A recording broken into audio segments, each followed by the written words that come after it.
Dear doctor TV, నా వయసు 32 సంవత్సరాలు. రాత్రి నిద్రపోయే ముందు అలాగే ఉదయం లేచిన వెంటనే దగ్గు ఎక్కువగా వస్తుంది. అది కూడా బలవంతంగా గట్టిగా దగ్గితే తప్ప కఫం బయటకు రావటం లేదు. ఈ సమస్యకు కారణాలు ఏమై ఉంటాయో తెలియజేయండి అని అడుగుతున్నారు. ఈ ప్రశ్నకు డాక్టర్ గారి సమాధానం ఇప్పుడు చూద్దాం. ఎక్కువగా దగ్గు రావటం, అది రాత్రిళ్ళ పూట ఎక్కువ రావటం, అన్కంట్రోల్డ్ ఆస్తమా ఉంటే వస్తుంది. అది రాత్రిళ్ళు ఎక్కువ అవుతుంది. లేకపోతే కొంచెం వయసు ఎక్కువ ఉంటే ఇటువంటి కేసెస్లో హార్ట్ కూడా స్క్రీన్ చేయాల్సి వస్తుంది.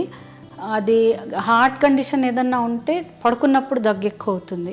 But young age heart problems ఏది లేదు అంటే ఎక్కువగా ఇది అన్కంట్రోల్డ్ ఆస్తమా అవ్వచ్చు. సో దీనికి హాస్పిటల్ వెళ్ళి ఒక పల్మనరీ ఫంక్షన్ టెస్ట్ చేయించుకుని డాక్టర్ని కలవండి. అది ఆస్తమా అయితే ఆస్తమాకి మన దగ్గర మంచి ఇన్హేలర్స్ ట్రీట్మెంట్స్ ఉన్నాయి. మీ దగ్గర ఉన్న డాక్టర్ని సంప్రదించండి.